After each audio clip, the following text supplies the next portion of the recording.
करते हैं? सेंस नहीं कर रहा था। कोई नहीं सर, आप ऐसे बता दीजिए। हाँ, मेरा टॉपिक है वर्गीकरण की रूपरेखा। जैसा कि आप जानते हैं, जितने भी बच्चे क्लासरूम में जाते हैं या गार्डन में जाते हैं, सबसे पहले बच्चों से पूछा जाए कि आप क्या देख रहे हैं, तो ज़्यादातर बच्चे कहेंगे, कोई कहेगा मैं पौधा देख रहा हूँ, कोई चेयर कह रहा हूँ, कोई कह रहा है मैं फैन देख रहा हूँ। लेकिन यदि हम जीव विज्ञान की भाषा में पूछें तो कुछ बच्चे कहेंगे हम निर्जीव और सजीव देख रहे हैं। सबसे पहले पॉइंट आता है कि निर्जीव और सजीव को पहचाना कैसे जाए। निर्जीव में जैविक क्रियाओं का अभाव होता है, जबकि सजीवों में जैविक क्रियाएं होती हैं। सजीव और निर्जीव के बीच की योजक कड़ी वायरस होता है। ज्यादातर सजीवों का निर्माण दो प्रकार की कोशिकाओं से होता है, प्रोकैरियोटिक एवं यूकैरियोटिक। प्रोकैरियोटिक जो है प्रो और कैरियन से बना है। प्रो का मतलब होता है प्रिमिटिव, आदिम प्रकार के ऐसी कोशिकाएं जिनमें आदिम प्रकार का केंद्र पाया जाता है, जिसे न्यूक्लियोइड कहते हैं। दूसरे प्रकार की कोशिकाएं वास्तविक कोशिकाएं होती हैं, जिनमें केंद्र जो है वो वास्तविक होता है, जो केंद्र झिल्ली से घिरा रहता है। दूसरा मुख्य कारण होता है कि जितनी भी यूकैरियोटिक प्रकार के सजीव होते हैं, उनमें कोशिका अंगक पाए जाते हैं।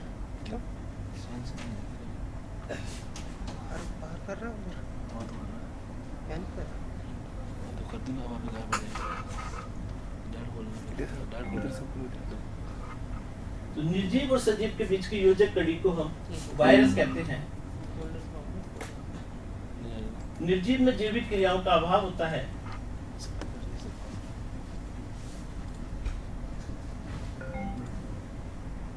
एब्सेंट और प्रेजेंट। जैविक क्रियाएं विभिन्न प्रकार की सजीवों में पाई जाती हैं, जैसे श्वसन, पाचन, जनन, गमन, वृद्धि। अब सजीवों को हम दो बड़े समूह में विभाजित किया जाता है, पादप और जंतु। पादप और जंतुओं का अध्ययन विज्ञान के एक शाखा में किया जाता है, जिसे हम जीव विज्ञान कहते हैं। जीव विज्ञान शब्द जो है वो लैमार्क और ट्रेविरेनस से सबसे पहले दिया था। तो जीव विज्ञान की वो शाखा जिसमें पादपों का अध्ययन किया जाता है, उसे हम वनस्पति शास्त्र या बॉटनी कहते हैं।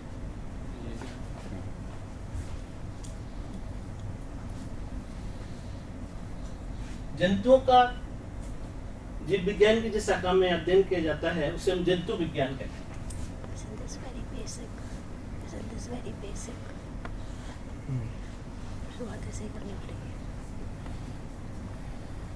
सबसे पहले जंतु विज्ञान के जनक जो हैं वो एरिस्टोटल थे, जिन्होंने जंतु विज्ञान के बारे में बताया था। जंतु विज्ञान की पहली पुस्तक थी हिस्टोरिया एनिमेलिया। वनस्पति विज्ञान के जनक जो हैं थियोफ्रेस्टर कहलाते हैं। First one. यदि स्टूडेंट्स क्लासरूम में जाते हैं तो सबसे पहले हम उनसे पूछें कि आपको क्लासरूम में क्या दिखाई दे रहा है, तो कुछ बच्चे कहेंगे चेयर्स दिखाई दे रही हैं, कुछ कहेंगे फैन दिखाई दे रहे हैं, कुछ कहेंगे ट्यूबलाइट दिखाई।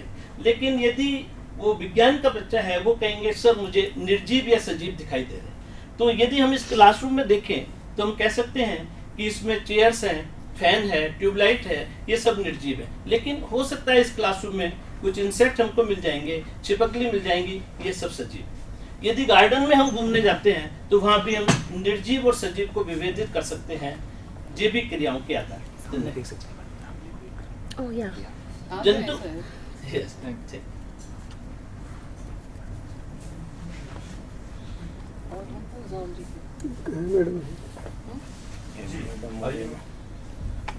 श्रीमती दीपिका वैष्णव, जूलॉजी से। कॉलेज भी बता दो कौन सा कॉलेज, कौन सा। आप व्याख्याता है राजकीय बालिका उच्च माध्यमिक विद्यालय बिलाड़ा जोधपुर से हैं। किस नाम से?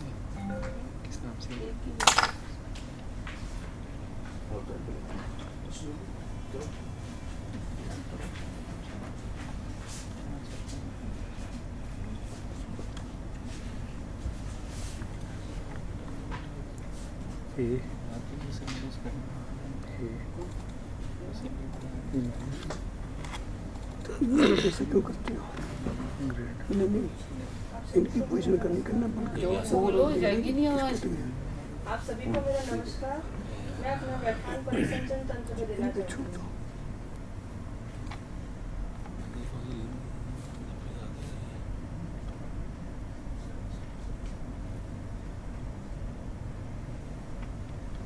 आप तो करो मैडम, में आता रहेगा, कोई बात नहीं।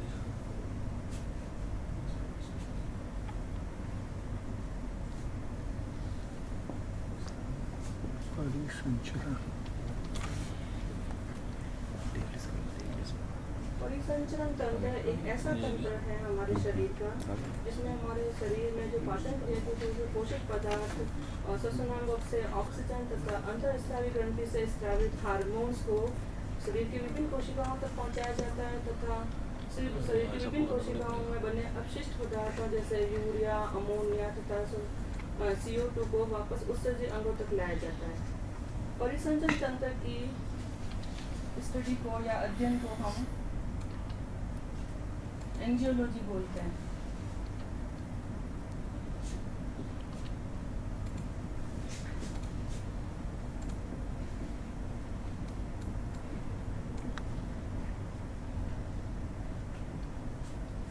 एंजियोलॉजी के पिता या जनक विलियम हार्वे थे तथा परिसंचरण तंत्र को उत्पत्ति के और जटिलता के आधार पर दो भागों में बांटा गया है। नंबर 1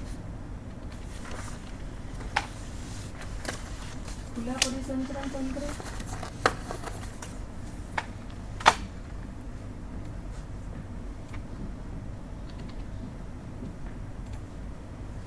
नंबर 2 बंद परिसंचरण तंत्र।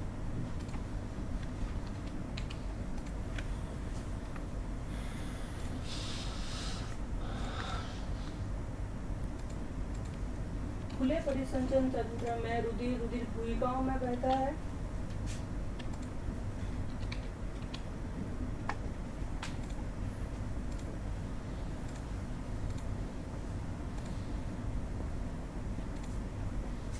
तथा बंद परिसंचरण में रुधिर वाहिकाओं में बहता है।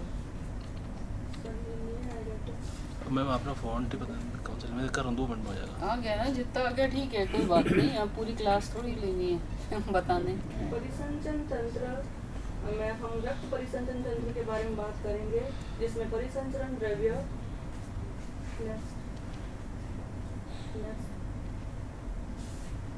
ऐसे नहीं आएगा आपका कि आप इसको देख के पढ़ा सकोगे। ये परिसंचरण तंत्र में हम रक्त परिसंचरण तंत्र के बारे में बात करते हैं जिसमें हम परिसंचरण द्रव्य रुधिर का अध्ययन करेंगे। परिसंचरण तंत्र के 3 घटक होते हैं, रुधिर वाहिका तथा हृदय। सर्वप्रथम हम हृदय के बारे में अध्ययन करते हैं। पूरा ऊपर लग रहा है। आप ऐसे बोलो जैसे आप स्टूडेंट्स को पढ़ा रहे हो, आप टीचर्स को वो इंटरव्यू दे रहे हो, ऐसे मत बोलो। आप आराम से रहो, बच्चे जैसे क्लास में पढ़ाते हो आप वैसे बताओ। समझा के कैसे बेस्ट आप समझा सकते हो ये देखना है। ये कितनी नॉलेज है ये हमको पता ही नहीं, हम तो सारे सेम सब्जेक्ट के नहीं हैं।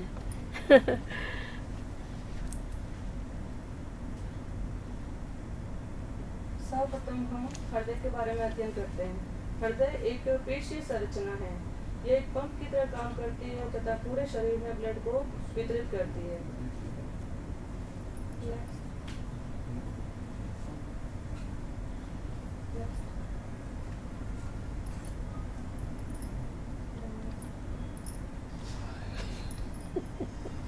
हृदय की उत्पत्ति भ्रूण के मध्य जनन स्तर से होती है जिसे हम मेसोडर्म बोलते हैं। हिंदी नहीं होती मेसोडर्म की कुछ? मध्यम जनन स्तर। मतलब पीएमटी में एग्जाम में मेसोडर्म भी लिखा जाता है। मेसोडर्म ज़्यादा पॉपुलर है मैडम। अच्छा, हिंदी में भी? हिंदी में भी, इवन डिक्शनरी में भी है, टेलीग्राम में। लेकिन हृदय के हृदय वाल की जो अंदर वाला स्तर है वो एंडोडर्म से या अंतर्जनन स्तर से बना होता है। हृदय की स्थिति, हृदय वक्ष गुहा में दोनों फेफड़ों के बीच में जो मध्य अवकाश है उसके अंदर स्थित होता है।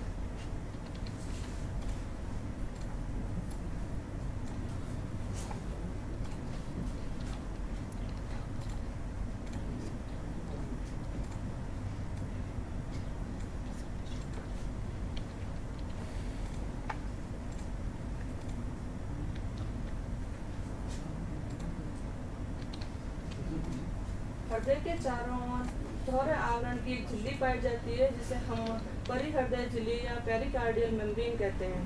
इन झिल्लियों के बीच में पेरिकार्डियल द्रव्य या परिहृदय द्रव्य पाया जाता है जो हृदय को नम बनाए रखता है तथा हृदय को पंप करते वक्त में घर्षण से बचाता है। पेरिकार्डियल मेम्ब्रेन नेक्स्ट आ जाए।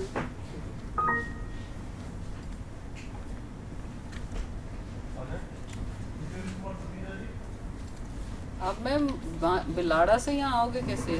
मैम मेरा ससुराल नहीं है, घर नहीं है, तो मिल जाएगी आपको स्कूल से छुट्टी?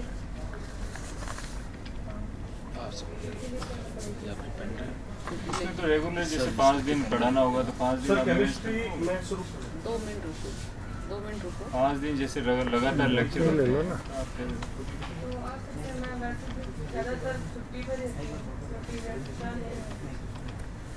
क्लासेस नहीं लेते आप स्कूल में बिलाड़ा में? नहीं, वहाँ भी साइंस का एक भी स्टूडेंट नहीं है।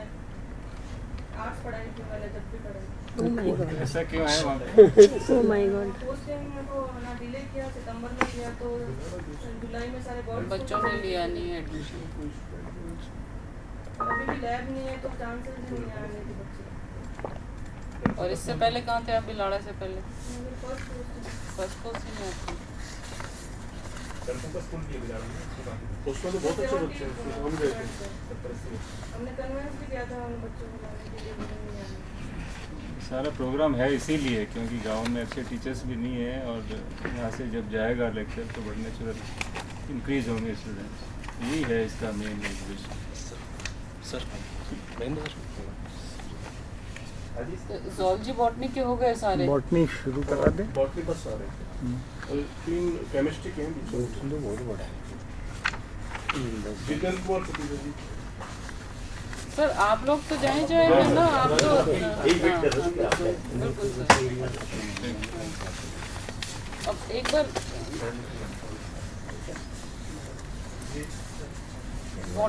केमिस्ट्री क्या है सर आपका स्पेशलाइजेशन? केमिस्ट्री में ऑर्गेनिक, इनऑर्गेनिक, फिजिकल, क्या फिजिकल? क्या नाम है?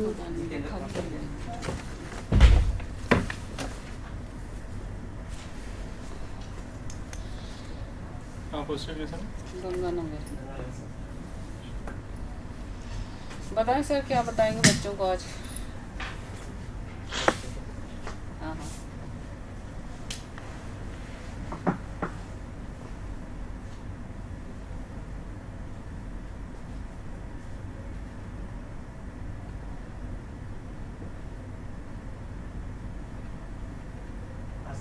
संरचनात्मक सुना रहे थे।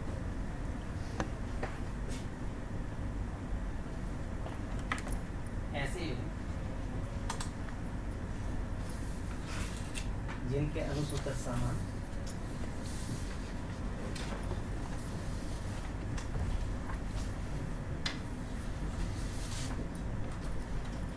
किंतु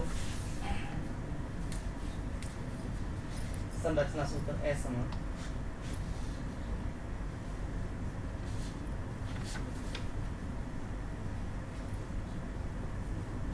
होते हैं।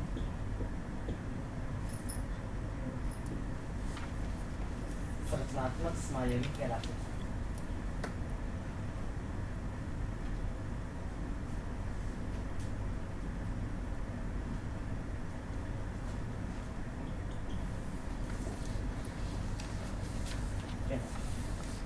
तथा यह परिवर्तन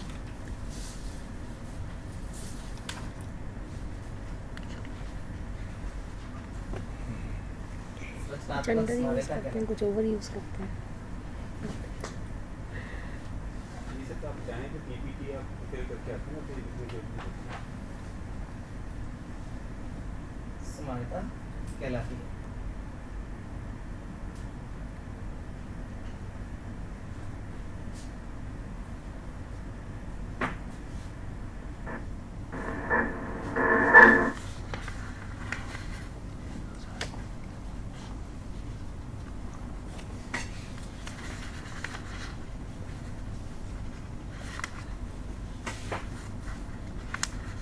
क्रियात्मक समावेता को निम्न प्रकार से भी समझ सकते हैं। श्रृंखला समावेता, स्थान समावेता,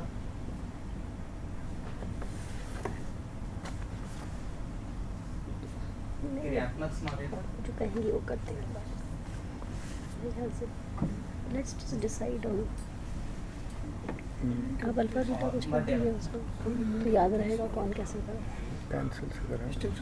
नहीं वो तो फाइनल अलग है उनकी। अब नंबर 1 है आपका श्रृंखला समावेता।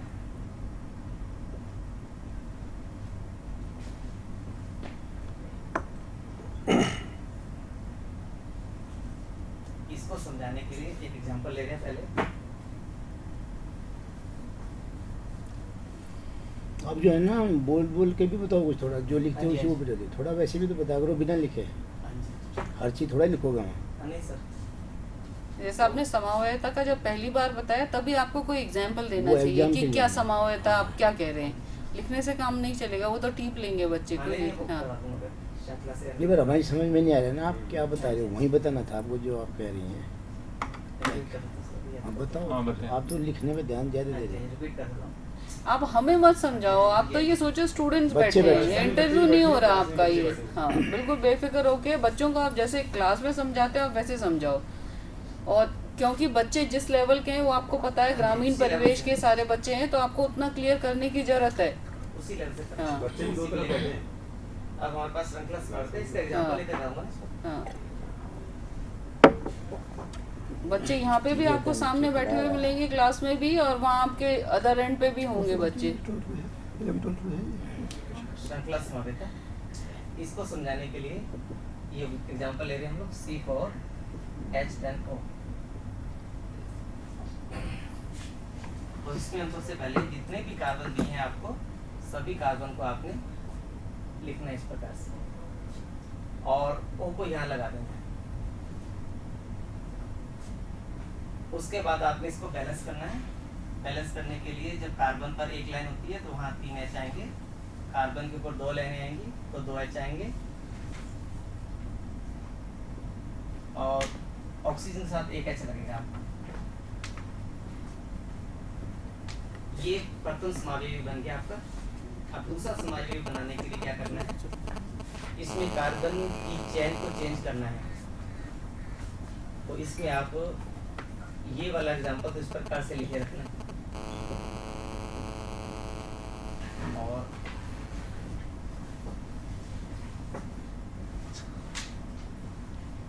इसको बैलेंस करना है इस प्रकार से, और यहाँ से इसको लेकर नीचे लगाना है।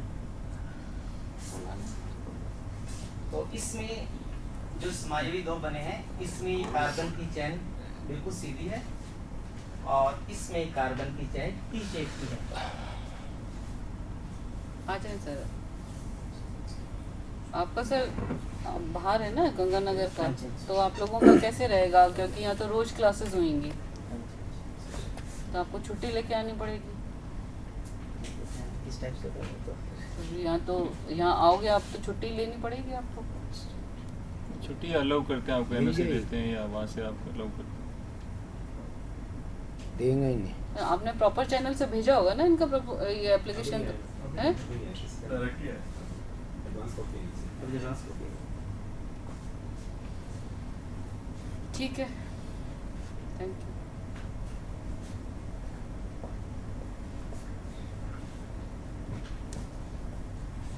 ये तो नहीं पढ़ा रहेगा बच्चे। श्रीमती पुष्पलता पालीवाल, व्याख्याता राजकीय बालिका उच्च माध्यमिक। 2 मिनट रुको तो सही, बात तो करने दो। बात है थी ना बस। नहीं आ जाओ आप, मैम आप आओ। अब तो आ जाए। कहाँ पे है मैम आप अभी? गांधीनगर सीनियर यहीं पे ही? अच्छा, आपकी बच्चियाँ तो आती हैं कि हमारे यहाँ पे हाँ। विराजे प्लीज? हाँ जी। अच्छा, इस बार हमने उनको काफी मोटिवेट किया। तो आप भी यहाँ पे लेक्चर लेना चाहते हैं? हाँ। बताएं, कुछ तैयार करके लाए हैं आप? एक्चुअली वैसे तो जो है वो मैं बता दूंगी, क्योंकि मैंने सीडी तो तैयार की नहीं। मैं अच्छा। परसों यहाँ पर आई थी। हाँ जी। स्टेशन थी। हाँ। तो मेरी थोड़ी तबीयत खराब हो गई थी, मैं सीडी सी पे करनी थी, लेकिन मैं ब्लैक बुक में पढ़ा दूंगी, इसमें कोई प्रॉब्लम नहीं है। पढ़ाओ तो आप हमको बच्चे समझ के पढ़ा दो। हाँ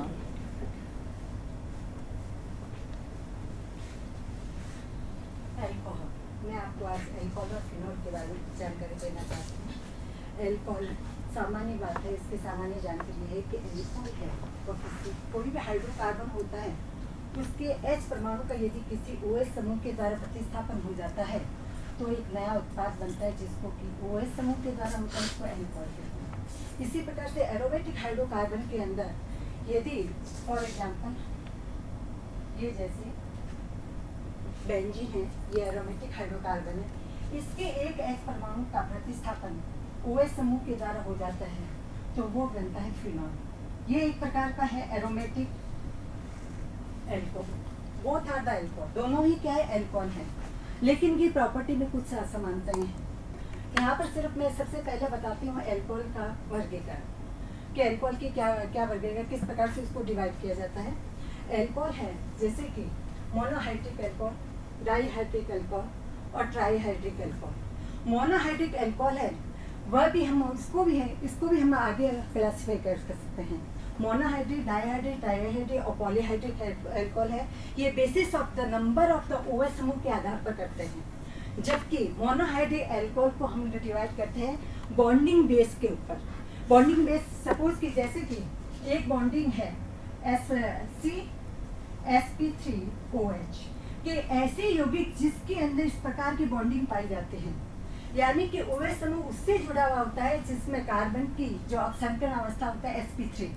दूसरी तरफ हम ये देखते हैं कि ऐसे भी कार्बनिक यौगिक होते हैं जिसके अंदर जो कार्बन एटम होता है sp2 हाइब्रिडाइजेशन अवस्था में होता है और तो उसके अंदर जुड़ा हुआ होता है, तो हम इसको कहते हैं sp2OH आबंधित कार्बनिक यौगिक एल्कोहल कहते हैं। ये जो एल्कोहल होता है sp3 वाला, ये भी again divided into 3 part, primary alcohol, secondary alcohol and tertiary alcohol. इसी प्रकार से sp2 ये तो मोनो यानी कि प्राइमरी यानी कि 1 degree, 2 degree and 3 degree. 1 degree होता है कि CH2OH और 2 डिग्री होता है CHOH और 3 डिग्री होता है COH। ये 1 डिग्री, 2 डिग्री एंड 3 डिग्री। इसी प्रकार से sp3 ही होता है संकरण अवस्था में कार्बन एटम, लेकिन जो उसका नेक्स्ट कार्बन एटम होता है वह होता है द्विकार्बन से जुड़ा हुआ होता है, जिसको कहते हैं एलिलिक एल्कोहल। इसी प्रकार से एलिलिक एल्कोहल है, ये तो है एलिफेटिक एल्कोहल। ये 3 डिग्री वाला वापस से समझाओ। 3 डिग्री एल्कोहल वह उस कार्बन एटम से जुड़ा हुआ होता है, OH समूह उस कार्बन एटम से जुड़ा होता है जिसके अंदर 3 का जो कार्बन की संयोजकता होता है 3 कार्बन से ही जुड़ी होती है। अब चाहे वर्टिकल हो चाहे हॉरिजॉन्टल, हॉरिजॉन्टल वर्टिकल हॉरिजॉन्टल होनी है, चाहिए। किसी प्रकार से ये इसके अंदर वो 3 डिग्री का, यानी कि एक कार्बन की संयोजकता होती है बस सिर्फ एक OH से होते हैं और बाकी अगेन जो होते हैं, चाहे आप यहाँ पर एथिल समूह हो सकता है, कुछ भी हो सकता है, लेकिन ये 3 डिग्री कहलाती है। ये जो क्या कहता है कि कार्बन की जो 4 वैलेंसी होती है, टेट्राहाइड्रल होती है, उसकी 4 वैलेंसी में से एक वैलेंसी OH से होती है, 3 जो रेस्ट के जो होती है वैलेंसी वो कार्बन से ही जुड़ी होती है, वह 3 डिग्री कहलाती है। और 2 डिग्री में 2 डिग्री के अंदर 2 जो कार्बन की संयोजकता होती है वो R यानी कि एल्किल यानी कि कार्बन से जुड़ी होती है, एक होती है S से, 2 एक होती है OH से। इसमें तो नहीं जुड़ रही है आपकी 2 में, तो 2 के अंदर ये जो ये है ये तो C है और ये C है और ये जो है ये H है, ये 2 डिग्री है।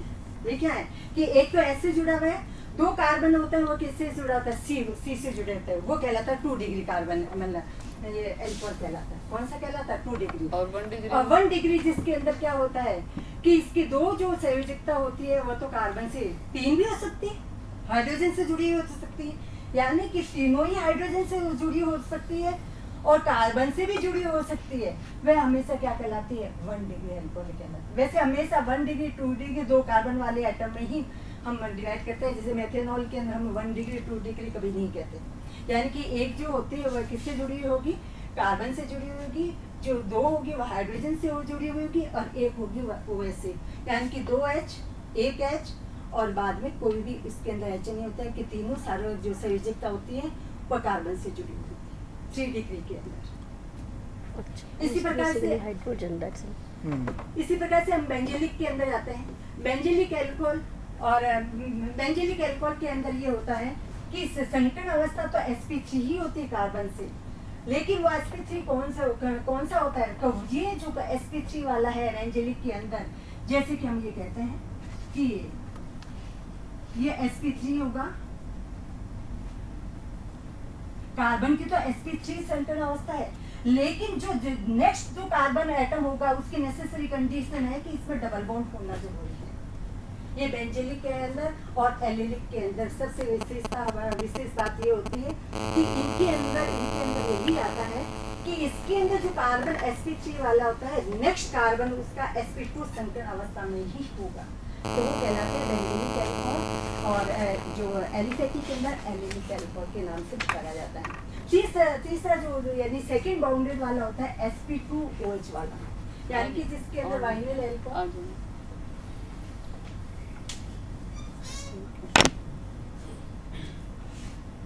हाँ जी, हाँ जी। आपको अक्षर थोड़े बड़े लिखने पड़ेंगे, बहुत छोटे हैं, ये नहीं जाएंगे वहाँ तक। ओके, हाँ। तो पूछना चाहेंगे?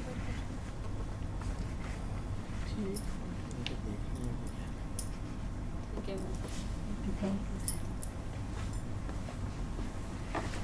है। स्पेशलाइजेशन ऑर्गेनिक केमिस्ट्री ही है, फिजिकली और कुछ नहीं ले पाएंगे ना फिर। तो कोई बात नहीं, Only organic कर लेंगे। एक्सप्लेनेशन ठीक ठीक है ना, थोड़ा सा सिस्टमेटिक कम लगा। सिस्टमेटिक कम है। बाद में मालूम पड़ा कि आगे से आगे बाद में मालूम पड़ा कि हाइड्रोजन इम्पोर्टेंट है, मुझे लगा पहले कार्बन इम्पोर्टेंट है ना। हाँ बिल्कुल। एंड में ये टर्न आउट कि हाइड्रोजन, हाँ ये 1 2 3 हाइड्रोजन के रेफरेंस में कर सकती हैं, थोड़ा सा गाइडेंस है ये, बट नॉट सो एक्यूरेट। हाँ नहीं ऐसा मतलब अल्फा नहीं है। हाँ मैथमेटिक्स नहीं है, क्योंकि ये कंप्यूटर से भी नहीं है। जो आपको टारगेट है ना, मुझे तो नहीं जगह दोनों पिछले वाले भी नहीं जाने। ये तो आपको जहाँ बहुत ही क्वालिफाइड और एकदम स्ट्रेट फॉरवर्ड टीचर चाहिए जो हर चीज़ को एक्सप्लेन। हाँ जैसे यहाँ पर भी हमें नहीं समझ में आया, सवाल जवाब भी जिसके सवालों के यही करेंगे बच्चे भी, तो शरीर में गलत है, डेफिनेशन में गलत है।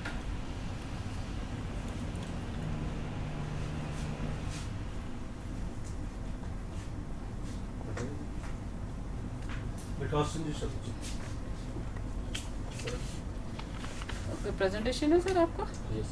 जी।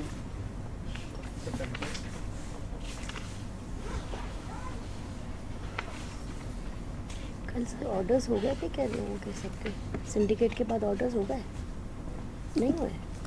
तो 2 बजे तक तो नहीं मिले। 2 बजे तक नहीं मिले। मुझे कह रहा मैडम अभी आना पड़ेगा आपको, वो मैंने कहा तो सुन जा रही 11 बज गए थे। आपका स्पेशलाइजेशन आप तो सभी पढ़ाते हैं?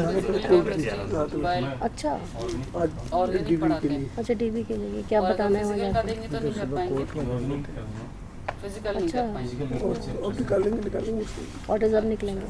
वैसे भी ये आपसे जाना पड़ेगा, अकेला व्यक्ति जो है नहीं पर नॉर्मली डीसी ऑफिस में ज्वाइन करते हैं, फिर वो चले जाते हैं सब जगह रिपोर्ट। ऐसा होता था पहले, तो अब ये होगा कि नहीं हेड के पास ज्वाइन करना। वैसे तो पढ़ा रहा हूं, ये कल कह रहे थे लोग, मतलब हेड के पास ज्वाइन करना पड़ेगा।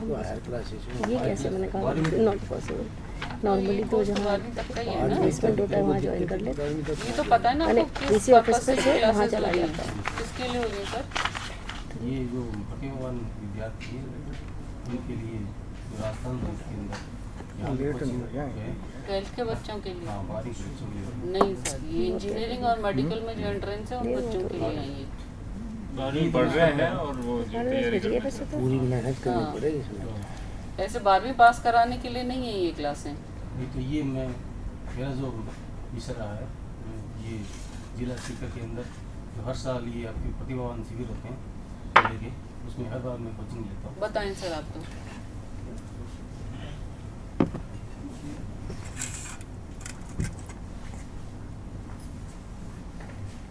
केमिस्ट्री के 3 हैं।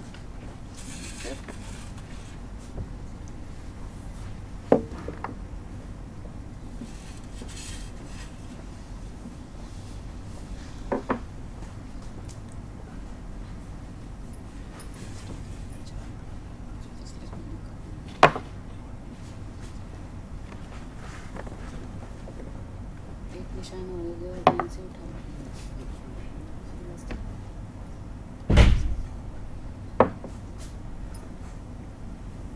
प्रकाश चंद जी, ये हमें ही नहीं दिख रहा, वहाँ आगे कहाँ जाएगा?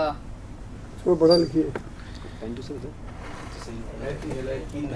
सर दिख रहा नहीं है मुझे तो। सही है, बड़ा लिखें थोड़ा, और थोड़ा तेज बोलें, है ना, क्योंकि ये आप यहाँ बैठे हो तो स्पीकर में पहुंचनी चाहिए आवाज।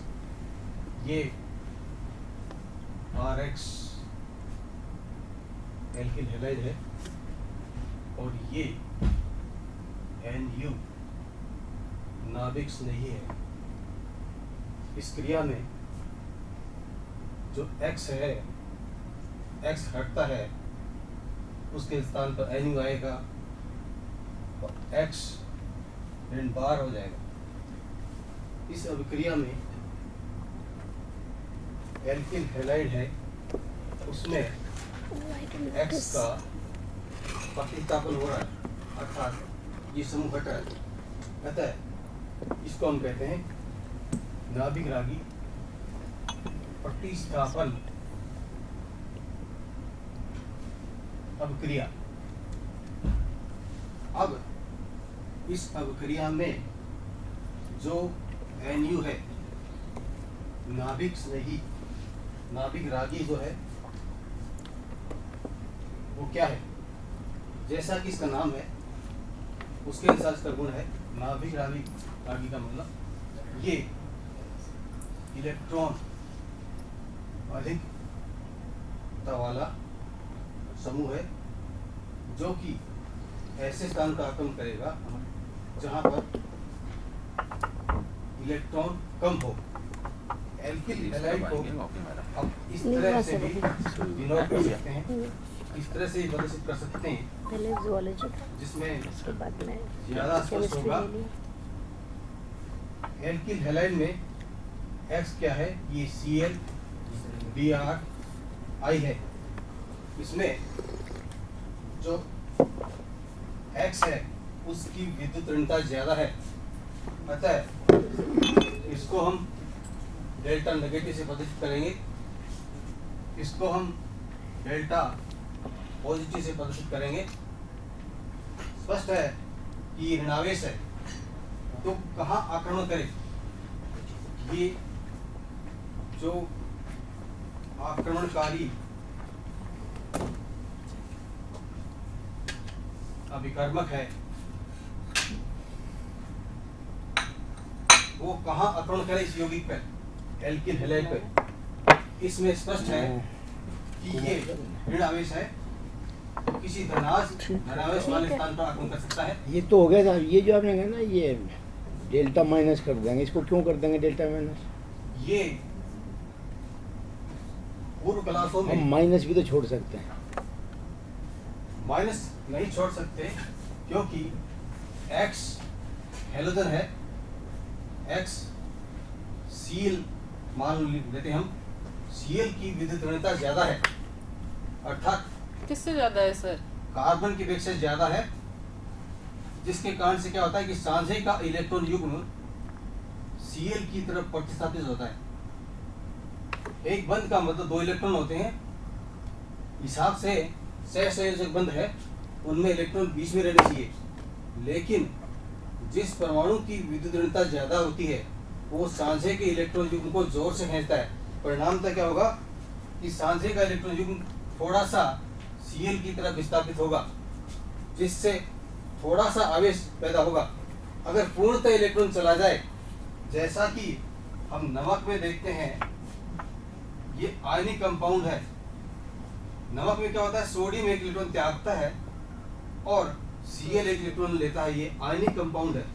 फुल चार्ज लगाएंगे तो आयनिक कंपाउंड हो जाएगा। ये आयनिक कंपाउंड नहीं है, ये सहसंयोजक है जिसमें थोड़ा सा पोलरिटी है, थोड़ा सा पोलरिटी है, उसके कारण से ये आवेश पैदा हो रहा है। अब हम आ जाए सर, आज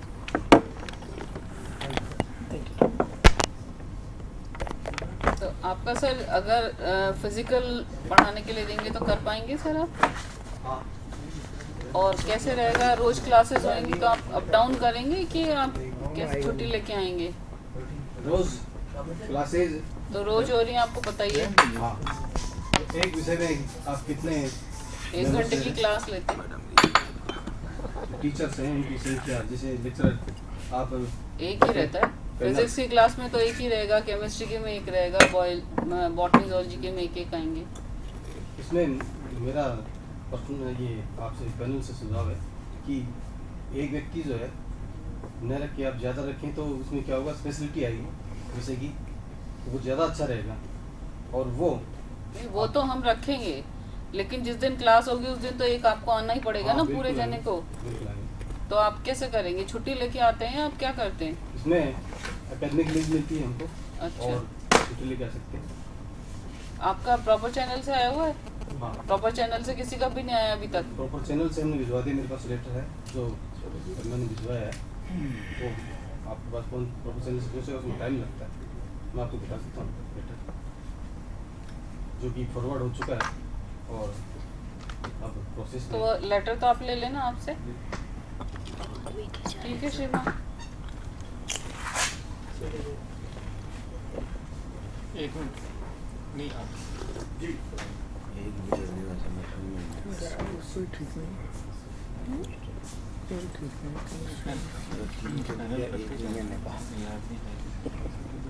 कोई भी केमिस्ट्री में कोई आएगा ही नहीं अगर ये 3 बजे देंगे। एक भी बच्चा बाल क्या रिकॉर्ड करते हैं। हाँ सर, रिकॉर्ड सर एक केमिस्ट्री का तो मेरे को तो कोई नहीं डॉक्टर, इसमें से नहीं ले सकते है ना। इनमें से ग्रेडिंग कर लेते हैं सर 1 2 3 बस, और पर सभी एक से ही लग रहे हैं मुझे। सर एक्चुअली पहले से केमिस्ट्री में हमारा काफी स्ट्रांग है। इसमें तो कॉमन ऐड था इसकी केमिस्ट्री। अच्छा, पहले के हैं लोग, पहले से पहले के हैं, ठीक है, फिर रहने देंगे। नीलिमा भी आ रही है ना? नीलिमा आ रही है, अलका आ रही है। हाँ तो यार बेटर है, फाइन है ना। केमिस्ट्री तो ठीक है। फिजिक्स में प्रॉब्लम हो रही होगी ना नहीं, वो तो प्रभा जी ठीक है, से? अगर इसमें से जोड़ना चाहे तो नहीं जोड़ सकते। जी हाँ, इनमें से नहीं। तो फिर भी सर अपन इनको 1 2 3 एक कर दें जस्ट रिकॉर्ड पर्पस के लिए। कुछ लता जी को मैं 1 कर दूं और जितेंद्र जी को 2 कर देती हूँ और इनको लास्ट वालों को 3 कर देती हूँ, ठीक है? और एक ये सर, ये इसमें शशि और नहीं है प्राणी शास्त्र में?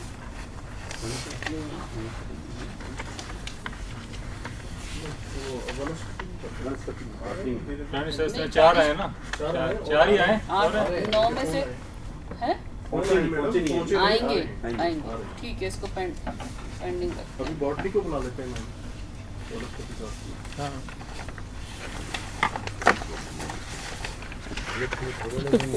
बहुत लंबी लिस्ट है। चला मैथ्स वालों को बुला लेते हैं। कोई नहीं आया? एक आए हैं बस। बॉटनी के कितने आ गए? सब आ गए? बॉटनी के आए हैं 5 आ गए मैम। बुला लो, अगली बार से टाइम स्लॉट देना आप सब्जेक्ट बाय हाँ, सब्जेक्ट बाय टाइम स्लॉट देना तो हमें भी सुविधा रहे, सब सर लोगों को भी सुविधा रहे, आने वालों को भी सुविधा रहे। अब कोई बॉटनी वाला जूलॉजी वाला शाम तक आता रहेगा तो उसके लिए रुका रहेगा सारा। अब बुलाएं बॉटनी वालों को, बुला लें।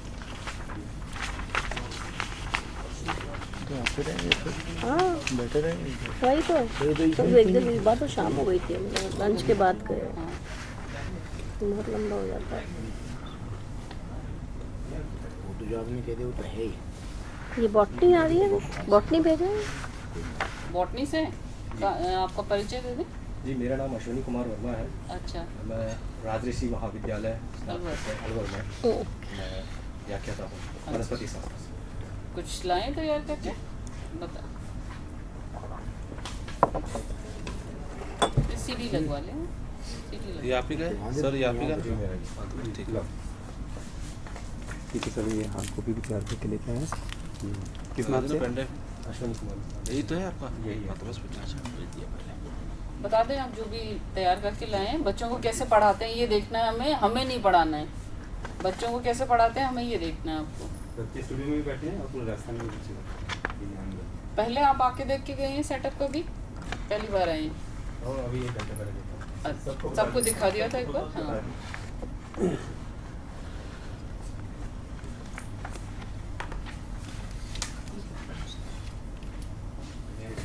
हाँ डीएनए एक आनुवंशिक पदार्थ ये क्या बेटे यहाँ कोशिका आ रहे हो क्या? नकारात्मक इकाई होती है आ रहे हो क्या? कोशिका का नियंत्रण केंद्रक में होता है। सेट में केंद्रक का मुख्य भाग गुणसूत्र से नहीं बना होता है। सेटकॉम। आ जाओ, जल्दी से आ जाओ, देख पा सेटकॉम। रहे हैं, गुणसूत्र प्रोटीन तथा डीएनए से मिलकर बना है। वैसे ही बता दे लो ओरली। बच्चों के प्रोटीन व डीएनए संरचनात्मक जटिलता के कारण प्रोटीन को लंबे समय तक आनुवंशिक पदार्थ के रूप में माना जाता रहा, परंतु बाद में निम्न प्रयोगों द्वारा यह देखा गया कि डीएनए ही आनुवंशिक पदार्थ है। इसके लिए फ्रेडरिक ग्रिफिथ ने निमोनिया रोग को उत्पन्न करने वाले जीवाणु पर अध्ययन किया तथा उन्होंने देखा कि निमोनिया रोग के दो प्रभेद एस प्रभेद और आर प्रभेद। एस प्रभेद उग्र प्रकार का प्रभेद था जो कि रोग को उत्पन्न करने में सक्षम था, जबकि आर प्रकार का प्रभेद अनुग्र प्रकार का था, अर्थात वह रोग उत्पन्न करने में सक्षम नहीं था। जब एस उग्र प्रभेद को चूहे में प्रवेशित करवाया तो चूहा मृत हो गया, जबकि आर अनुग्र प्रभेद को चूहे में प्रवेशित करवाने पर यह देखा कि चूहा जीवित था। इसके पश्चात फ्रेडरिक ग्रिफिथ ने एस उग्र प्रभेद को गर्म कर उसे निष्क्रिय कर दिया और फिर चूहे में प्रवेश करवाया तो देखा कि चूहा जीवित था। इसके पश्चात फ्रेडरिक ग्रिफिथ ने एक और प्रयोग किया जिसमें गर्म किया हुआ एस उग्र प्रकार का प्रभेद और आर प्रकार के अनुग्र प्रभेद को जब चूहे में प्रवेश करवाया तो चूहा मर गया। फ्रेडरिक ग्रिफिथ के इस रूपांतरण प्रयोग से यह निष्कर्ष निकाला कि कोई ना कोई एक ऐसा अणु है जो कि आनुवंशिक पदार्थ है जो कि गुणों को एक पीढ़ी से दूसरी पीढ़ी में संचालित करता है। इसके पश्चात इसी दौरान एवेरी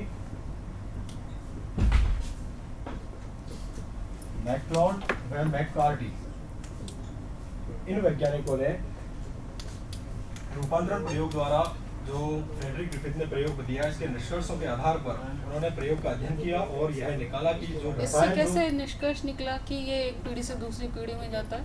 गरम करके उसमें डालने से कैसे निकला ये निष्कर्ष? जो उग्र प्रभेद था एस जो गर्म करके उसको निष्क्रिय कर दिया गया था, इसका डीएनए आर अनुग्र जो प्रभेद है उसमें रूपांतरित हो जाता है, जिसके कारण आर जो अनुग्र प्रभेद है यह उग्र प्रकार का बन जाता है, क्योंकि उग्र प्रकार के जीन जो है वो आर अनुग्र को उग्र बना देते हैं।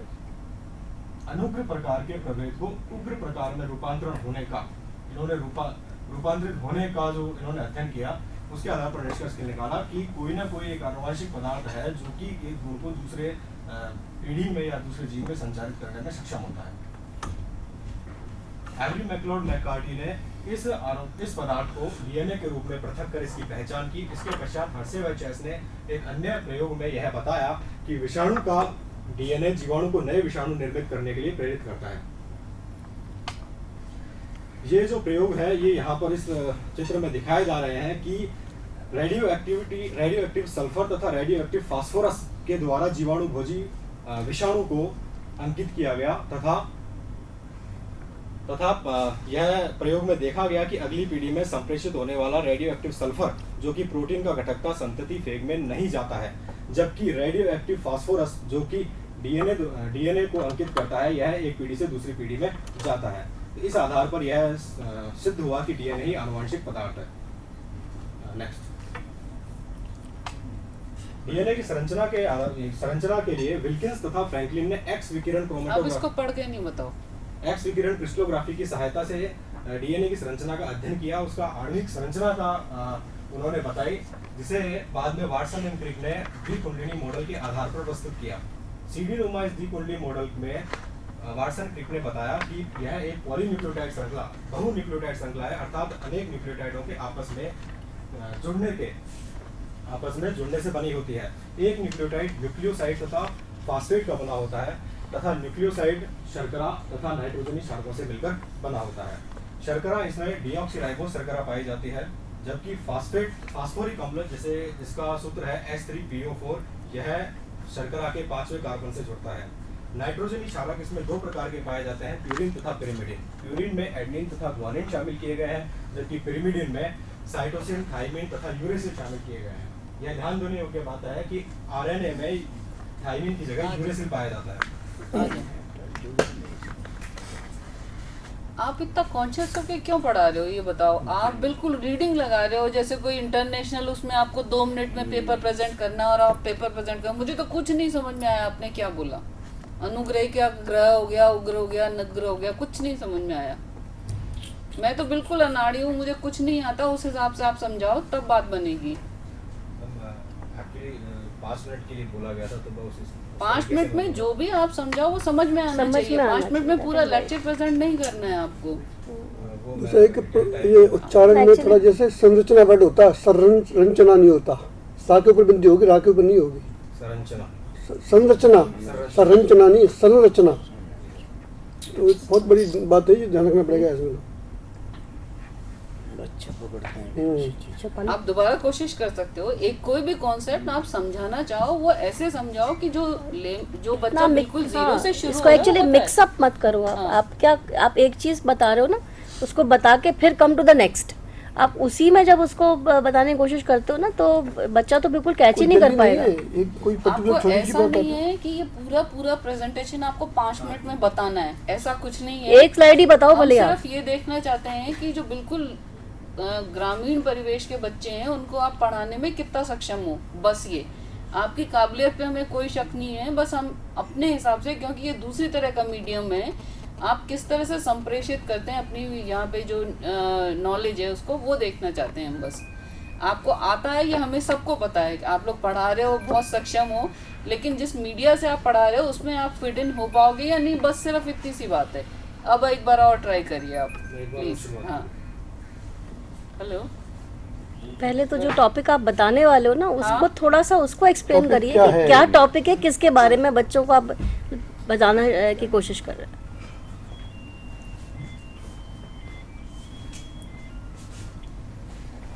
नमस्कार सर।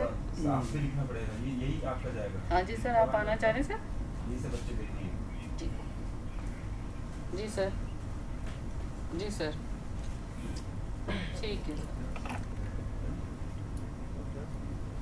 यहाँ पर हम डीएनए को आनुवंशिक पदार्थ के रूप में सिद्ध करने हेतु बात करेंगे। यहाँ पर हम सर्वप्रथम फ्रेडरिक ग्रिफिथ के रूपांतरण प्रयोग के बारे में अध्ययन करेंगे।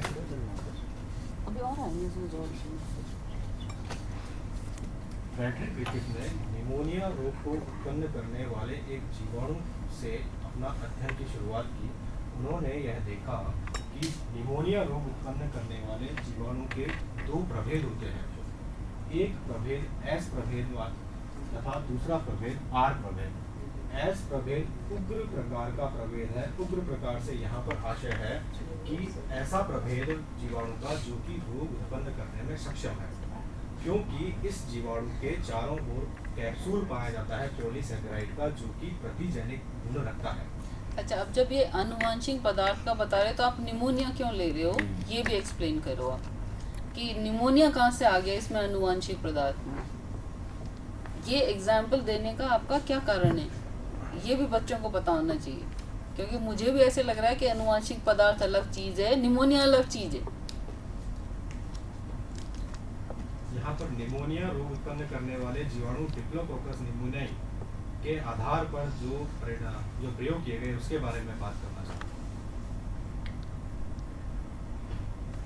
उनका आनुवांशिक पदार्थों से क्या रिश्ता है? आनुवांशिक पदार्थ के रूप में सिद्ध या साबित करने के लिए यह प्रयोग किया गया था। ये लाइन आप बोल नहीं रहे हो इतनी देर से। इतनी देर से आप ये लाइन बोल रहे नहीं हो कि जब हम आनुवांशिक पदार्थ के बारे में हम तो रोग के बारे में सोच रहे हैं।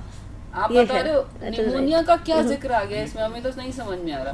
समझ रहे हैं ना आप इस बात को? आप जानते हैं सब चीजें, लिंक करें सब चीजों को, क्योंकि यहाँ तो सामने बैठा हुआ बच्चा आपसे पूछ लेगा, लेकिन जो दूर वहाँ पे बैठा हुआ बच्चा वो नहीं पूछ पाएगा इतना रोज की रोज।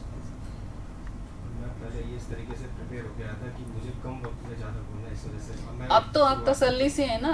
अब आप सिर्फ ये आनुवांशिक पदार्थ का क्या कैसे होता है ये आप 3 मिनट में, 4 मिनट में, 5 मिनट में हमें बता दीजिए। हमें स्पष्ट होना चाहिए कि क्या होके और कैसे हुआ, ठीक है? हाँ, हिस्ट्री नहीं चाहिए हमें, कुछ नहीं चाहिए, हमें पता होना चाहिए आनुवांशिक पदार्थ क्या है और कैसे ट्रांसफर होती हैं चीजें इसकी वजह से। यही बताना चाह रहे हो ना आप? बताओ।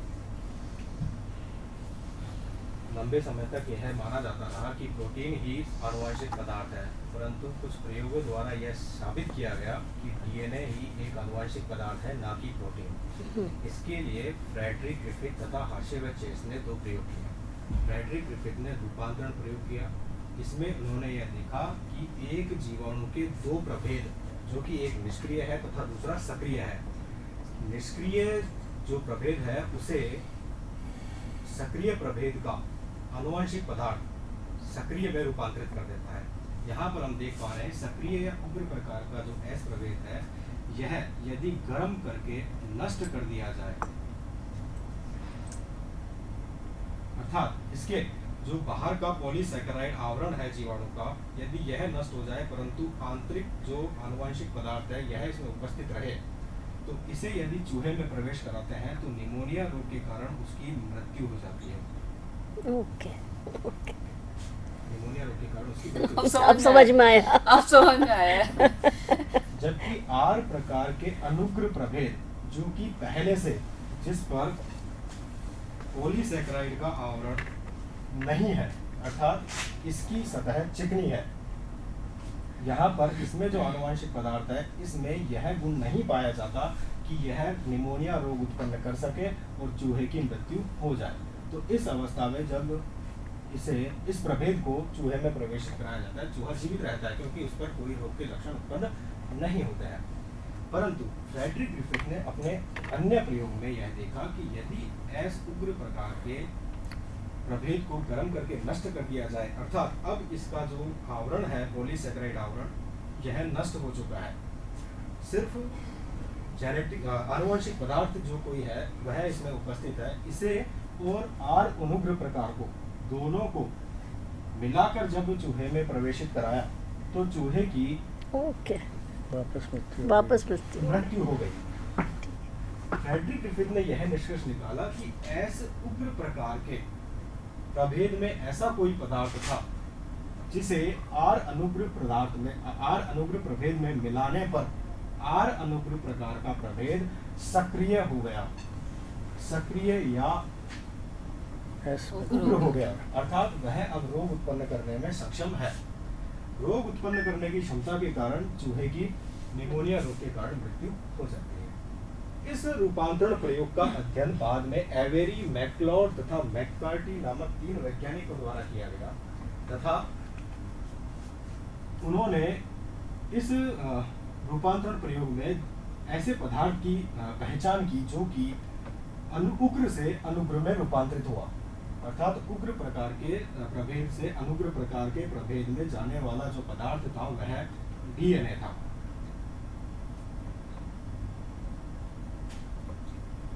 डीएनए के रूप में उस रसायन को पृथक किया गया। एक अन्य प्रयोग में हर्शे व चेस द्वारा जीवाणु भोजी विषाणु पर प्रयोग किया गया। ऐसा विषाणु जो कि जीवाणु पर आक्रमण करता है, अर्थात यह एक जीवाणु है और यह विषाणु है।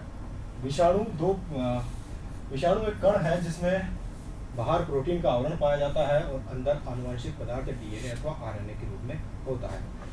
जब जीवाणु भोजी विषाणु ने जीवाणु पर आक्रमण किया तो यहाँ पर इसका डीएनए जीवाणु कोशिका में प्रवेश कर गया, बाहर रह गया प्रोटीन का आवरण।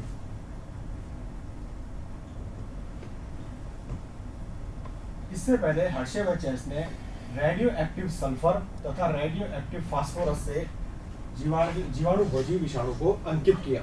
इससे तात्पर्य यह है कि सल्फर से प्रोटीन अंकित हो जाता है तथा फास्फोरस से डीएनए अंकित हो जाता है। जब जीवाणु कोशिका से डीएनए को पृथक किया गया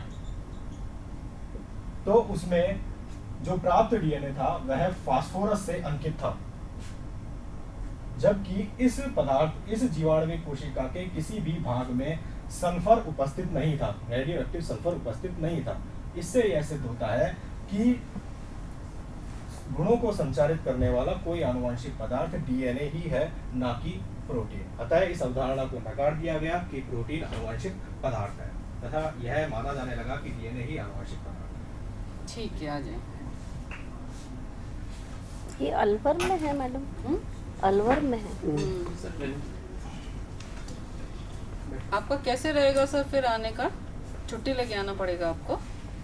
मैम वैसे तो मुझे 1.5 साल हुआ है, लेकिन I came to know that academic leaves, casual leaves are available. अच्छा, अभी आप टेम्परेरी हैं वहाँ पे? जी टेम्परेरी है, रेगुलर है आपका?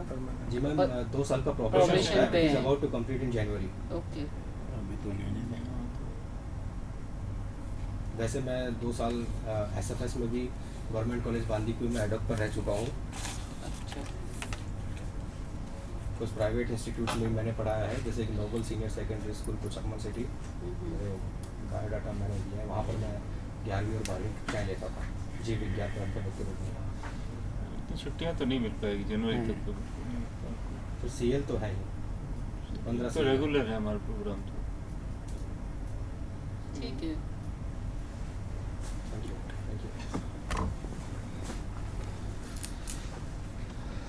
छुट्टी हो जाएगी कोई नहीं दे छुट्टी, एजुकेशन पे निकलते हैं। इसके लिए भी तो छुट्टी ज़्यादा मानी इंग्लिश जिसकी हो जाता है प्रोफेशनल का तो।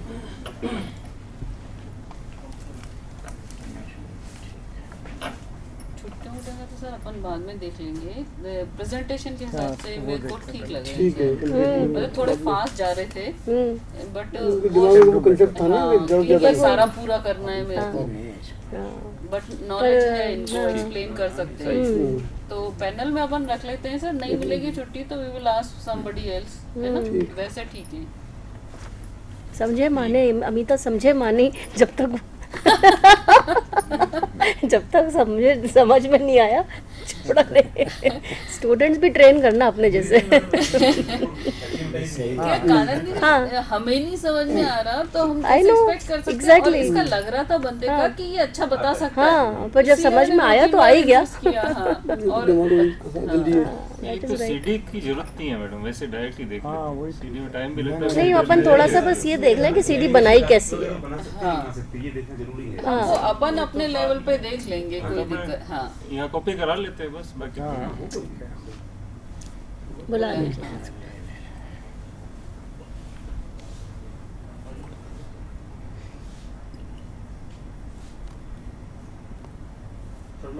रविंद्र सिंह जी शेखावत।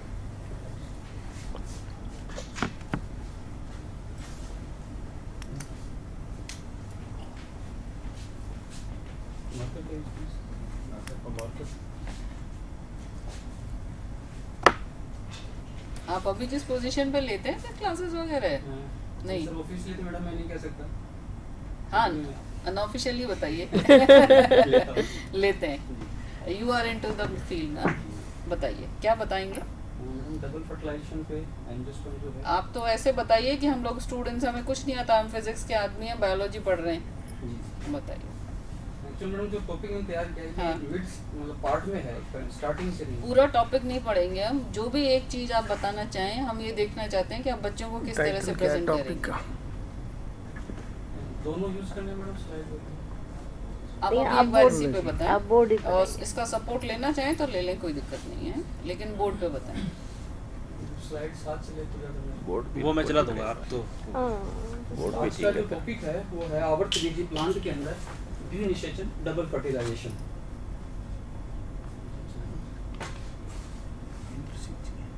जैसा कि आप देख रहे हैं कि आवर्तबीजी पादप में जो एक प्रारूपिक भ्रूणकोश होता है, एम्ब्रियोसाइक होता है, वो 7 कोशिकीय और 8 केंद्रीय की दशा के अंदर पाया जाता है। 7 कोशिका का मतलब यहाँ पे है कि एक एग सेल है, 2 सहायक कोशिकाएं हैं और 3 एंटीबॉडल सेल होगी। और सेंटर के अंदर बीच में केंद्र में एक केंद्रीय कोशिका है जिसमें 2 पोलर न्यूक्लियाई होते हैं। इन सबको मिला के अपन कह सकते हैं कि एक टिपिकल प्रारूपिक जो भ्रूणकोश होता है आवर्तबीजी पादप का, वो 7 कोशिकीय और 8 केंद्रीय की दशा में पाया जाता है। कंपटीशन के हिसाब से आज का जो हमारा पॉइंट है उस पे हमें एग सेल, अंड कोशिका और पोलर न्यूक्लियाई पे ध्यान देना है, क्योंकि ये डबल फर्टिलाइजेशन या द्विनिषेचन इन 2 कोशिकाओं के ऊपर निर्भर कर रहा है।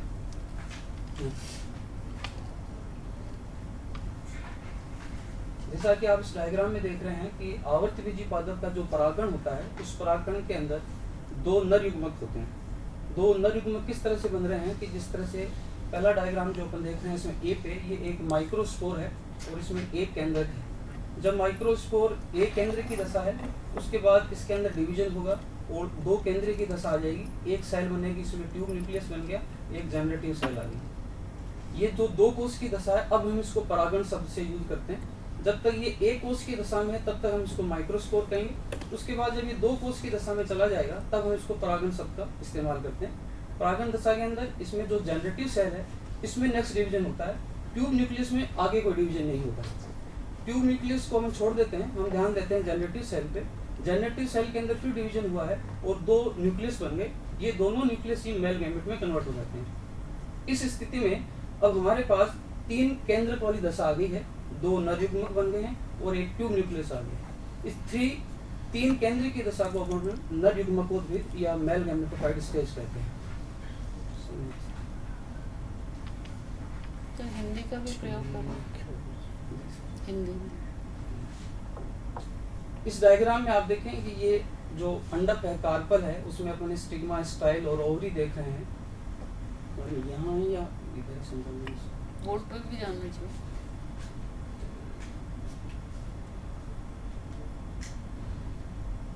जनरली इसके 3 पार्ट होते हैं, एक जो है ये स्टिग्मा है, ये पार्ट जो है इसका स्टाइल है और ये पार्ट हिंदी में बोलो आप, स्टिग्मा स्टाइल। जी सर। इसका ये जो पार्ट है इसको अपन अंडाशय कहते हैं और इस अंडाशय के अंदर ही यहाँ पे बीजांड पाया जाता है, ये बीजांड स्ट्रक्चर है। जैसा आप डायग्राम में देख रहे हैं, हम जो डबल फर्टिलाइजेशन पढ़ेंगे तो इस बीजांड के अंदर एक स्ट्रक्चर है, एक संरचना है, उसको अपन कहते हैं एम्ब्रियोसाइक भ्रूणकोश। और जिसकी हम बात कर रहे थे कि ये आपके पास 7 कोष की और 8 केंद्रीय की दशा में है, वो ये भ्रूणकोश ही है। जैसा डायग्राम में आप देखेंगे परागकण जो है यहाँ पर आता है, परागकण पराग नलिका बनाता है, पराग नलिका जो है वो माइक्रोपाइल के द्वारा हो सकता है वो चेलेजा से एंड कर जाए, हो सकता है ये आपके यहाँ अध्यावरण में प्रवेश कर जाए और अल्टीमेटली अंत में ये होगा कि ये पराग नलिका जो है अपने दोनों नरयुग्मक है वो किस में त्याग देगी, भ्रूणकोश के अंदर त्याग देती है।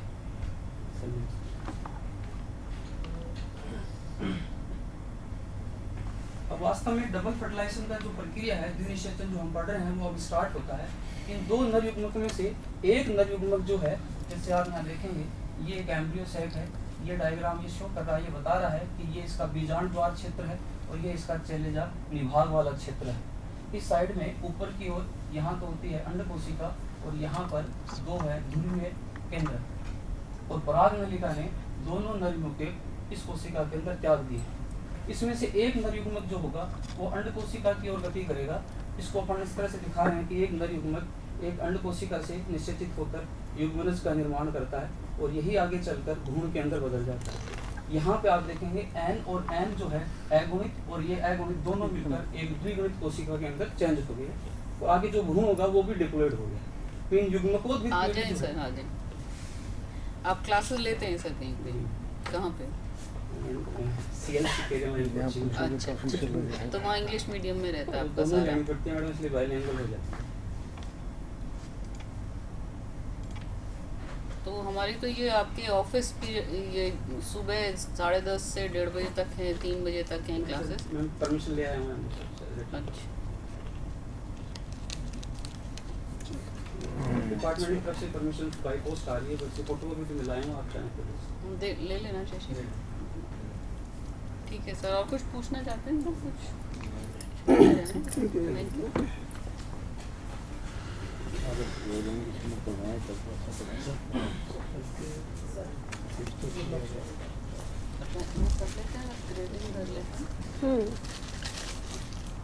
साउंड के हिसाब से सही है, साउंड के हिसाब से भी थोड़ा सही है। ये भी ठीक, स्पीच करेक्ट है, ठीक है, बोलने में भी स्पष्ट है, हाँ, स्पीच करेक्ट है, पेस भी ठीक है। हाँ, डायग्राम के साथ बोल रहा है वो ज़्यादा। 2 चीजें समझ सकते हैं। ठीक है सर। सर एक फिजिक्स के आए हुए हैं, उनको कोई कोर्ट केस में जाना है, पहले तो उनको बुला लें। बुला लो, बढ़िया। अगर कोई ऐसा है तो बुला लो, कोई दिक्कत। फिजिक्स में तो वाकई कम ही है, आप फिजिक्स खत्म नहीं कर रहे तो अच्छा है। कितना आए फिजिक्स में? ये मैम 5 पांचों आए।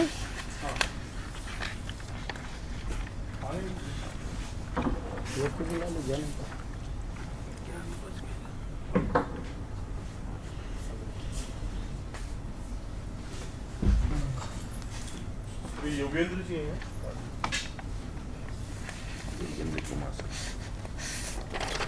मेरे को लगा हमारे भाई के शर्मा जी हैं। अश्विन लगा दे। अच्छा वो भी नहीं, वो नहीं है, somebody else। मुझे लगा वो है। कौन? मेरे को लगा भाई के शर्मा जी हमारे वाले। अच्छा ये मैंने कहा फिर आगे पढ़ा। सर आपका यहाँ कोई इंटरव्यू नहीं है, हम बच्चे के स्वरूप बैठे हैं आपके सामने, गुलाम लोग बच्चों को कैसे समझाएंगे वो बताते हैं। चेयर हटा दे।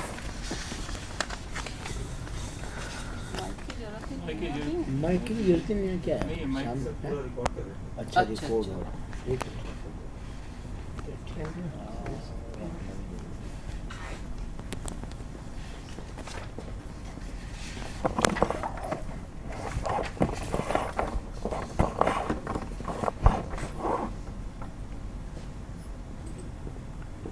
ये इस पर प्रोजेक्शन आएगा या बोर्ड पे projection तो आएगा उसी पे मेनली, ये सपोर्टिव रहेंगे। आप तो इस चालू पर करो। प्रोजेक्शन नहीं देख सकते क्या? नहीं आप तो उस पर बस लिख के बताओ।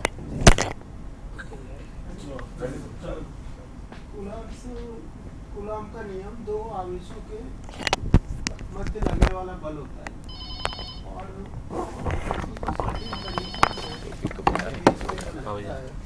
एक तो दोनों आवेश जिनके बीच में बल ले रहे हैं वो बिंदुवत होने चाहिए, तो उनका जो बीच का डिस्टेंस है वो डिस्टेंस साइज के कंपैरिजन में मोर होना ज़्यादा होना चाहिए। सर पहले तो टॉपिक बता दें कि आप टॉपिक किसके बारे में क्या बताना चाह रहे हैं। टॉपिक बता दें।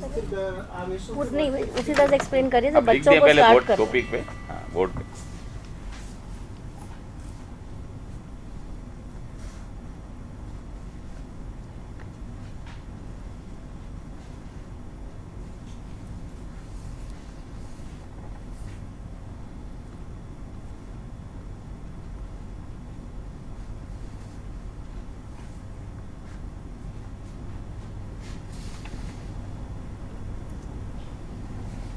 ये दोनों बिंदुवत आवेश हैं और दूरी के बीच में आहार है।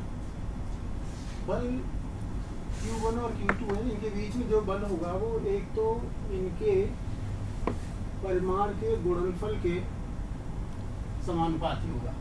मतलब जैसे Q1 आपका -2 कूलॉम है और Q2 +2 कूलॉम है, तो यहाँ Q1 Q2 की वैल्यू -4 नहीं आएगी, मैग्नीट्यूड ही रखना है। या Q1 ये होता +2 कूलॉम, Q2 +6 कूलॉम, तो फिर यहाँ 12 रखेंगे, वहाँ -2 है +2 है तो 4 रखेंगे, मतलब मैग्नीट्यूड रखना है। और जो डिस्टेंस है वो 1/r² के से वेरी करती है, मतलब F की वैल्यू ऐसे वेरी करेगी। ये तब है जब दोनों आवेश है वो दोनों आवेश हवा में या निर्वात में रखें। इससे अब समानुपाती के चिन्ह को हटाएंगे तो एक कांस्टेंट लेते हैं k Q1 Q2/r²। ये k ये इसकी वैल्यू है 1/4πε0। ε0 निर्वात की विद्युतशीलता है जिसकी वैल्यू न्यूटन। सर ये k की वैल्यू लिखी है क्या आपने? इक्वल टू दे रहे हैं ना। न्यूटन m²/कूलम। अब ε0 की जो वैल्यू है वो 8.85 10⁻⁻12 coulomb square newton metre square ये वैल्यू होती है। और ये निर्वात और हवा दोनों के लिए एक ही होती है। एक्चुअल में हवा के लिए थोड़ी ज़्यादा होती है, निर्वात के लिए थोड़ी कम होती है, पर कैलकुलेशन के लिए सेम ही लेते हैं दोनों केसेस में। और ये जो वैल्यू है ये फोर्स वेक्टर क्वांटिटी है, तो इसकी जो डायरेक्शन आएगी वेक्टर क्वांटिटी की वो हमेशा लाइन जॉइंट पर होगी, इस लाइन मिलाने वाली रेखा के अनुदिश ही होगी। मतलब अभी Q1 पर फोर्स ही निकालनी है और ये प्लस है, ये प्लस है, तो F इस Q1 पर जो फोर्स लगेगा वो ऐसे करके, मतलब और मैं एग्जांपल दूं, जैसे यहाँ -2 कूलम है, ये +4 कूलम है, +4 पर बल निकालना है -2 का, तो ये लाइन ज्वाइन करो।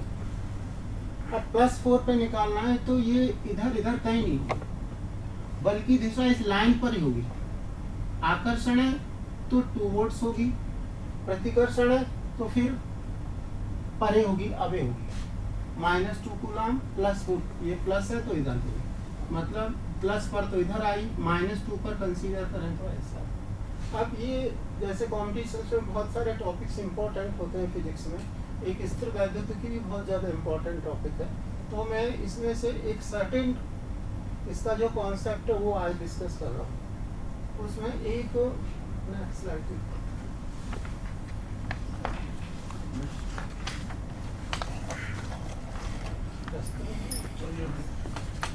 वहीं रखा, वो रखा।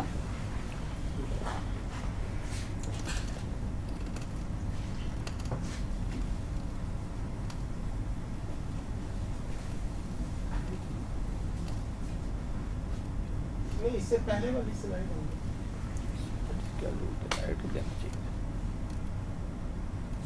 और इससे पहले पहले वाली एग्जाम्पल अभी जो कॉन्सेप्ट में ले रहा हूँ इसमें, ये इतना इम्पोर्टेंट कॉन्सेप्ट है इस टॉपिक का कि अभी नीट 2013 हुआ, उसमें भी क्वेश्चन आया इसका। इससे पहले AITPL में 2011 में क्वेश्चन था, 2010 में क्वेश्चन था, IIT में क्वेश्चन आया। ये तनाव वाले, इसका जो कॉन्सेप्ट है वो ये घर्षण रहित सरफेस है। यहाँ ये गेंद है और इसको किसी डोरी से ऐसे बांध रखा है, डोरी की लंबाई L है। जैसे ही मैं इसको आवेश दूंगा, इसको Q आवेश दिया, इसको Q आवेश दिया, तो मुझे ये निकालना है कि इसमें तनाव कितना होगा डोरी में। इस पर Q आवेश देते ही इसका फोर्स लगेगा, फोर्स की जो वैल्यू होगी प्लस है, तो ये +Q इस प्लस को रिपेल करेगा, तो Q इधर आएगा। इस पर फोर्स F = KQ² और जो डोरी की लंबाई है, मीन्स ये वैल्यू आई। कोई भी गेंद है, उस गेंद को अपनी साम्यावस्था लेनी है, तो साम्यावस्था की 2 कंडीशंस होती है। साम्यावस्था के लिए वस्तु की या निकाय की साम्यावस्था के लिए उस पर नेट फोर्स 0 होना चाहिए, उस पर जो नेट टॉर्क है वो भी 0 होना चाहिए। अब इसमें किसी पॉइंट के रेस्पेक्ट में देखें तो नेट टॉर्क 0 है।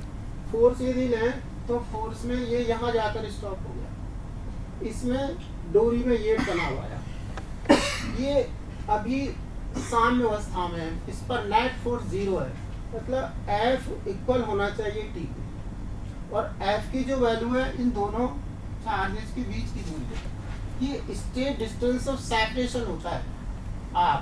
तो ये R है, इसकी वैल्यू होगी KQ² और अपॉन L²। ये टेंशन है। अभी इसी क्वेश्चन को मैं नेक्स्ट स्लाइड पे, अभी से मैं ऐसे करता कि मेरे पास ये 2 स्ट्रिंग्स हैं और मैंने इन दोनों बॉल्स को सस्पेंड कर दिया, ऐसे चार्ज नहीं दिया तो वो रैंडमली ऐसे रहेंगे। जैसे ही मैं चार्ज दूंगा तो इनमें रिपल्सन होगा और बॉल ऐसे आएंगे।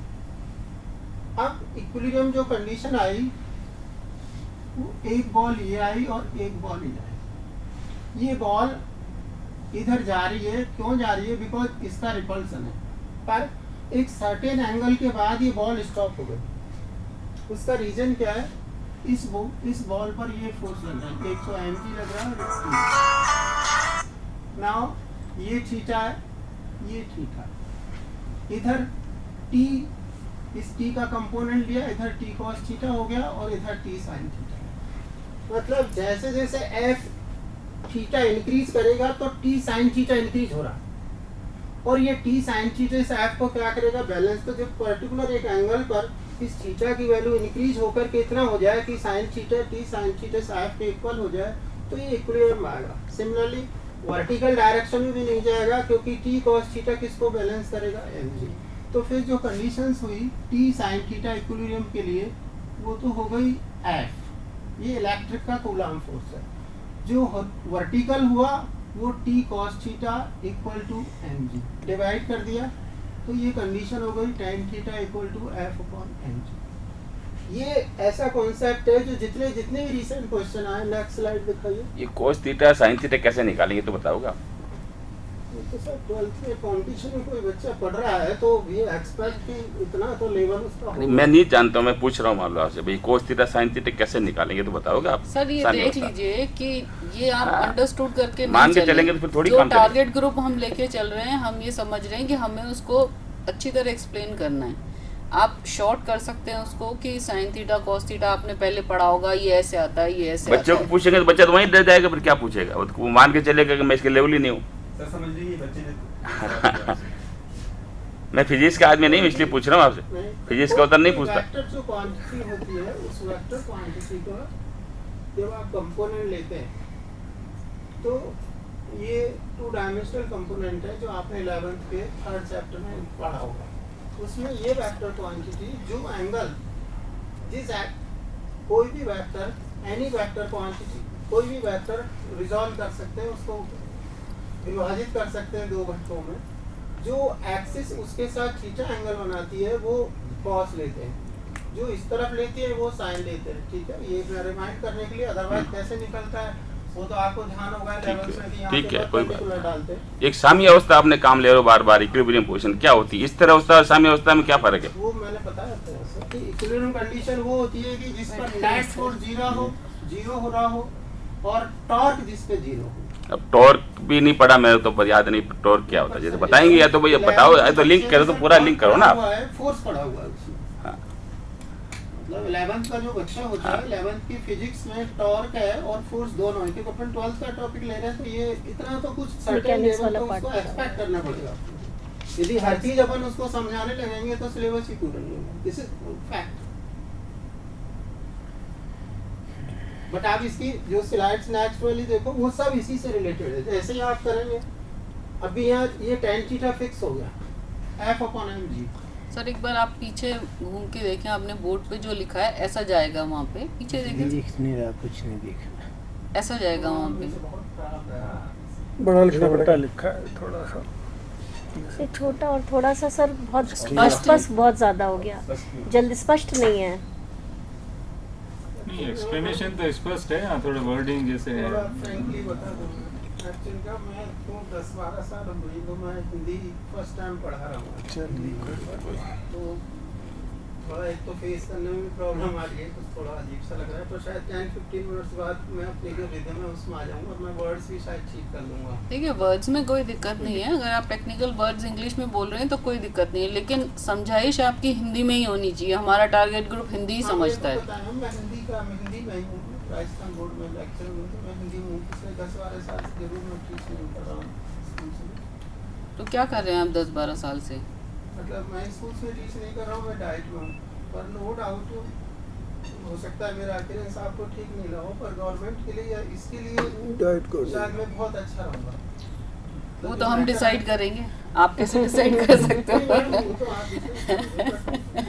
ये जो मैटर भी होगा, you can see that matter. जैसे नेक्स्ट स्लाइड इसके कॉन्सेप्ट और ये सारी चीजें हैं वो सब उसी से रिलेटेड है। इतना अपडेटेड किसी टीचर को होना बहुत डिफिकल्ट है। I know this. Next slide. आप टीचर हो, यू अंडरस्टैंड, तो हाउ यू नहीं, हम तो मैं तो टीचर नहीं हूँ, मैं तो प्योरली लेमैन की तरह बैठी हुई हूँ यहाँ पे।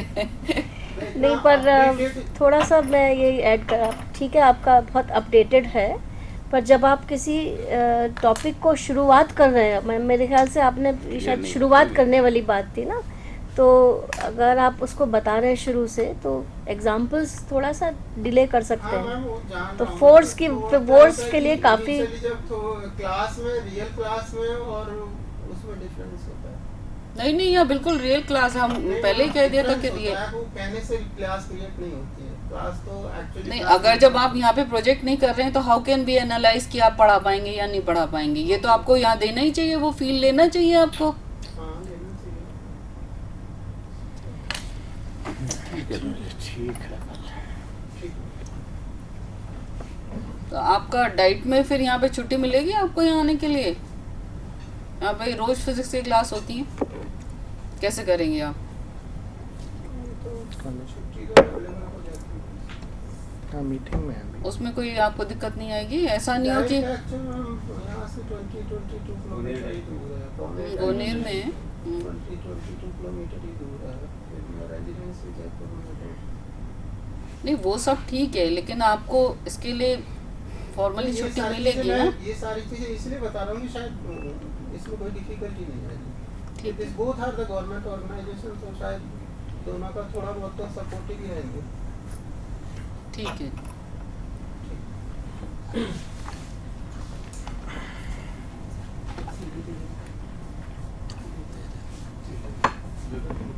हाँ सर, आप प्रैक्टिकल्स कब तक कराएंगे सर? MSc के पैनल मैं तो मंगा ली लड़ के कल, इतना मैंने हल्ला मचाया ऐसे पैनल दीजिए, मेरे कोई भी नहीं रुक रहा है सर, मेरे टीचर्स तो भागने में लगे हुए सारे, कोई रिलेशन के लिए ही नहीं तैयार। कानन दी दो लास्ट वर्ड।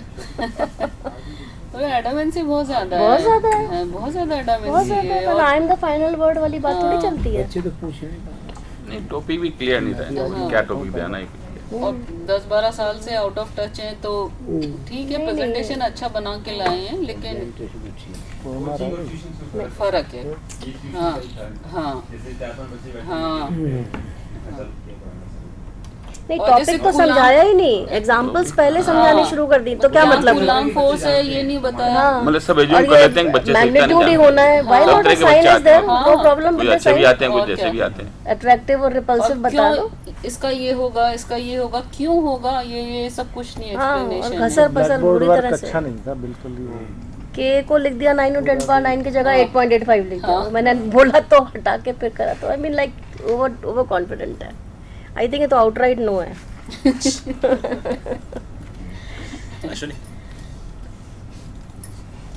ठीक है। बॉटनी को ही फिर वापस बुलाएंगे। हाँ, बॉटनी कराने का।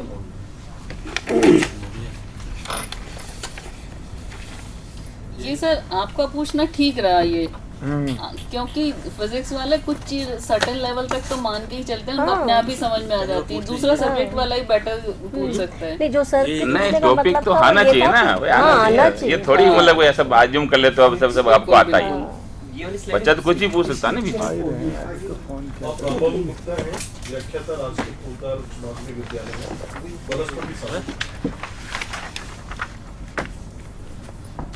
इसमें नेक्स्ट 4 नंबर। हाँ ये है क्या? नेक्स्ट हेलो, टॉपिक क्या बोर्ड पे लिख दो पहले, आप स्ट्रक्चर ऑफ नहीं लिख दो बोर्ड पे। तो ये स्लाइड ना